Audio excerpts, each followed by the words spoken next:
I'm Diana, and I'm Back Back girl, back girl, back girl, back girl.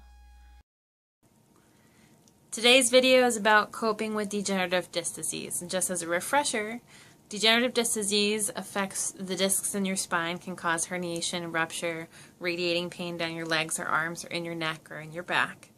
And for many of those who deal with degenerative disc disease, the symptoms come and go. Sometimes they stay for a few days, sometimes weeks, months, years, until the symptoms resolve either through treatment, like physical therapy, acupuncture, chiropractic, or surgery.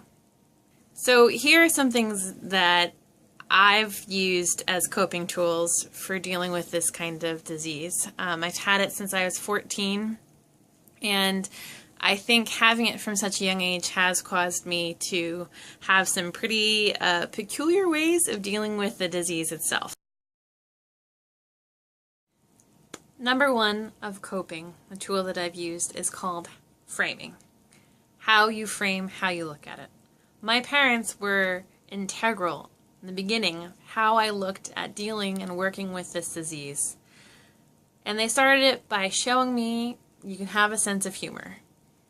When I went for my first MRI, I was worried about wearing metal. My parents were going through the checklist. And we decided I had totally forgotten that I had left my bra on. I was 14. I just started using a bra. Totally forgot about the underwire. And my parents helped me with a very intense image of me being stuck, boobs first, to the MRI machine, sucked up by the metal in my bra, and of course I was able to take it off, and I had a great time. And that was the beginning of me being able to frame the way I looked at going to doctor's offices and dealing with the disease through the pain, is how you frame it, and having that sense of humor, which is really, really crucial.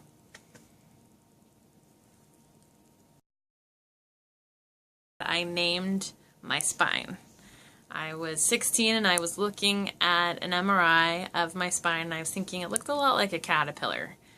I decided it looked closer to being a dragon. Caterpillars are cool, dragons are better.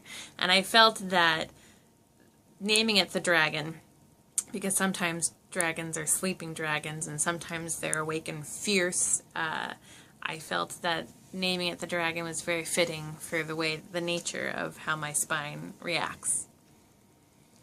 It's also why I wear the hat, because I watched How to Train Your Dragon, and I'm aware that you need to be a Viking, even though Vikings never wore these hats, but I like it. Besides naming my spine, I also named the 2 braces that I've had throughout my life while dealing with degenerative disc disease. I had one brace in high school that wrapped around my middle and went right down my leg. I named him Jimmy. My mom always said that he was the best boyfriend I ever had. He supported me, but sometimes he stood me up. Yeah, brace humor. I also currently am wearing a right ankle, right foot brace that I call Frank, and he helps me bring my foot up because I still have some muscle weakness after the surgery to treat the profound drop foot that I had before surgery, although now I've regained some muscles activity, so that's great, but I need the brace to help me walk for a little while. I also got a tattoo on my right foot.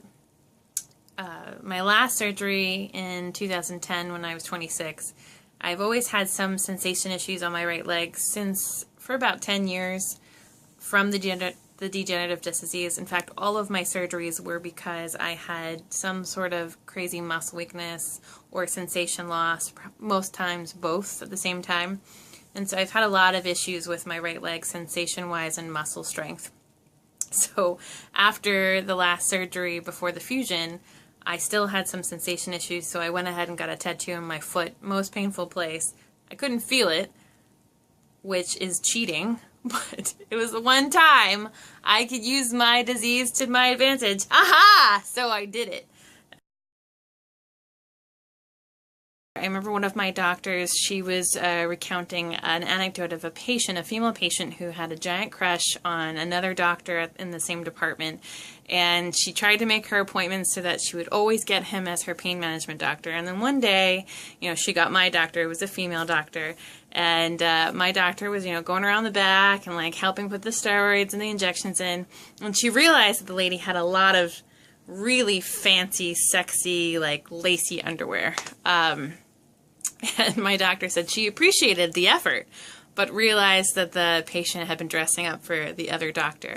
And for me, it was like light bulb. Like, I went a little crazy. Sometimes I'm known to go over the top of it.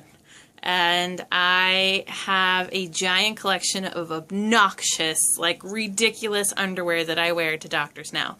I think it topped out for me when I was in my late teens, early 20s, and I had to go to the doctors. And the doctors had started this practice by bringing med students in to guess what was wrong with me, and I thought that was a pretty atrocious practice.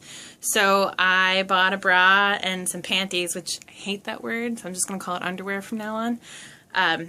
And I drew eyeballs on the bra and like a smile on the underwear.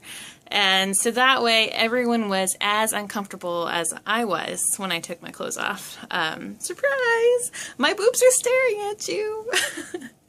Other things that I have are just like really, really sexy underwear that you had no business wearing to a doctor's office. But I do it because it stops this face, that face. Because for me, coping with the disease, you cope with the pain, you're going through it, you're making it your own struggle, but the moment when people give you that face, that is such a shame. Like, you're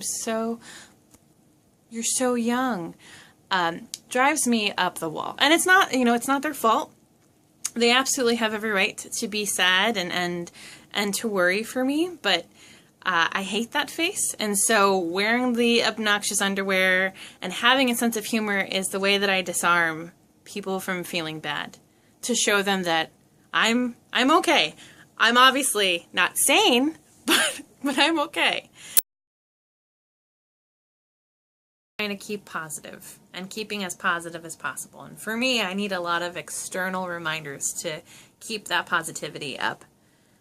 Keeping positive or being a happy person, for me, sometimes during this situation, especially healing from the fusion, has been a conscious choice. It has not always been easy, but it is important because happy people heal faster and heal well, and that is my priority. Do I have those negative thoughts? Absolutely, and sometimes I sit with those dark thoughts for a little while, but I try not to sit with them too long because I don't want them to impact my healing. So it's a conscious effort, and in order that conscious effort to continue to support that conscious effort, I do a lot of things. Turns out I have a lot of coping tools, so I'm going to make this a two-parter. This ends part 1. Please continue to part 2. See you there.